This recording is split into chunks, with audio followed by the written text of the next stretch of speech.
ಮೂಲ ಗುರುಮೂರ್ತಿ, ಪೂಜೆಯೇ ಮೂಲ ಗುರುಪಾದ, ಮಂತ್ರವೇ ಮೂಲ ಗುರುವಾಕ್ಯ, ಮುಕ್ತಿಗೆ ಮೂಲ ಗುರುಕೃಪೆ. ತಸ್ಮೈ ಶ್ರೀ ಗುರವೇ ನಮಃ. ಈ ಒಂದು ವೇದಿಕೆಯ ಮೇಲೆ ಆಸೀನರಾಗಿರ್ತಕ್ಕಂಥ ಮಹಾತ್ಮರಾಗಿರ್ತಕ್ಕಂಥ ದೇವಿ ಪುರಾಣದೊಳಗ ಬೆಳ್ಳಿಯ ರಜತಾದ್ರಿ ಪರ್ವತದ ಮೇಲೆ ಪರಮೇಶ್ವರಪ್ಪ ಅಂದ್ರೆ ಈಶ್ವರಪ್ಪ ಅಂತಕ್ಕಂಥ ಒಬ್ಬನೇ ಕುಂತಿರ್ತಾನ. ಈ ನಿಮ್ಮೆಲ್ಲರ ಮಧ್ಯೆ ಈಶ್ವರ ಮತ್ತು ನಮ್ಮೆಲ್ಲರಿಗೆ ಆನಂದವನ್ನು ಕೊಡ್ತಕ್ಕಂಥ ಈಶ್ವರ ಆನಂದ ಕೊಡ್ಕೊಂತಿದ್ದಾರೆ.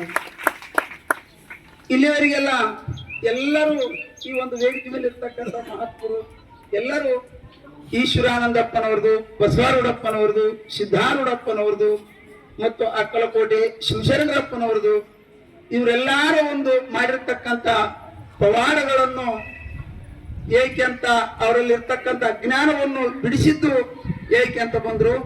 ಆದ್ರೆ ನಾವು ಕಣ್ಣೆದುರಿಗೆ ನೋಡಿರ್ತಕ್ಕಂಥ ಒಂದು ಪವಾಡ ಯಾಕಪ್ಪ ಅಂದ್ರೆ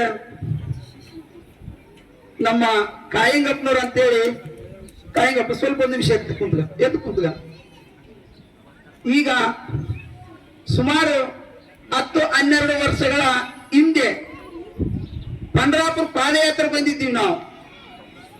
ಪಂಡ್ರಾಪುರ ಪಾದಯಾತ್ರೆ ಬಂದಾಗ ಏನಾಗಿತ್ತಪ್ಪ ಅಂದ್ರ ಸೀದಾ ನಮ್ಮ ಗುರು ಅಪ್ಪಾಜಿ ಮಠಕ್ಕೆ ಬಂದು ಅಪ್ಪಾಜಿ ಮಠಕ್ಕೆ ಪಾದಕ್ಕೆ ನಮಸ್ಕಾರ ಮಾಡಿದೀವಿ ನಾವು. ಪಾದಕ್ಕೆ ನಮಸ್ಕಾರ ಮಾಡಿದಾಗ ಅವ್ರು ನಮ್ನ ಏನು ಕೇಳಿಲ್ಲ. ಆರಾಮದಿರಿ ಅಂದ್ರು ಆರಾಮದಿವಿ ಅಂತ ಹೇಳಿದ್ವಿ. ಎಲ್ಲಾರು ಆರಾಮದಿರಿ, ಎಲ್ಲಾರು ಆರಾಮದಿವಿ ಅಂತಂದ್ವಿ. ಆಮೇಲೆ ನಿಮ್ಗೆಲ್ಲ ಆರಾಮು, ನಿಮ್ಮ ಸಂಸಾರ ಹೆಂಡು ಮಕ್ಕಳು ಎಲ್ಲ ಆರಾಮ ಅಂದ್ರು. ಎಲ್ಲಾರು ಆರಾಮದಿವಿ ಗುರುವೇ ಅಂದ್ವಿ. ಆದ್ರೆ ನಿಮಗೆ ಮಕ್ಕಳು ಎಷ್ಟು ಮಂದಿ ಅಂತ ನನ್ನ ಕೇಳಿದ್ರೆ ನಮಗೆ 4 ಅಂತ ಅಂದ್ವಿ. ಇನ್ನೊಬ್ಬರು ಕೇಳಿದ್ರು 2 ಅಂದ್ರು, ಇನ್ನೊಬ್ಬರು ಕೇಳಿದ್ರು 2 ಅಂದ್ರು.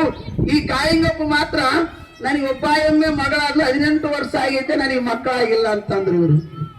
ಹಂಗ್ಯಾಕೆ ಮಾಡಿದ ದೇವ್ರು ಅಂದ.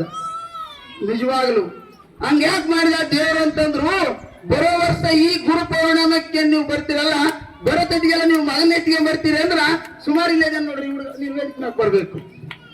ಇದು ನಾವು ನೋಡಿರ್ತಕ್ಕಂಥ ಅಪ್ಪಾಜಿಯವರಾಗಿರ್ತಕ್ಕಂಥ ವಾಣಿ. ಇದು ಇವರು ಅವತ್ತಿನಿಂದ ಇವತ್ತಿನವರೆಗೆಲ್ಲ ಈ ಒಂದು ಗುರು ಪೌರ್ಣಮಿಗೆ ಅವ್ರ ವಾಣಿಯಿಂದ ಹುಟ್ಟಿದಂಗ 18 ವರ್ಷ ಮೇಲೆ 20 ವರ್ಷ ಮೇಲೆ ಆಗಿತ್ತು. ಒಬ್ಬ ಹೆಣ್ಮಗ ಮಕ್ಕಳಾಗಿಲ್ಲ ಆಗಿ ಹಿಂಗಾಗಿತ್ತು ಗುರು ಅಂದ್ರ ಅವತ್ತು ಈತ ಅಂದಾಗ ಹಂಗಾಗಬಾರ್ದಾಗಿತ್ತ ದೇವ್ರ ಹಂಗ ಯಾಕೆ ಮಾಡಿದ ಅಂತ. ಇವತ್ತು ನಾನು ಹೇಳ್ತೀನಿ ಕೇಳು, ಬರೋ ವರ್ಷದ ತಟ್ಟಿಗೆಲ್ಲ ನಿನ್ನ ಮಗನೇ ಬರ್ತೀವಿ ಅಂದ್ರೆ ಬರೋ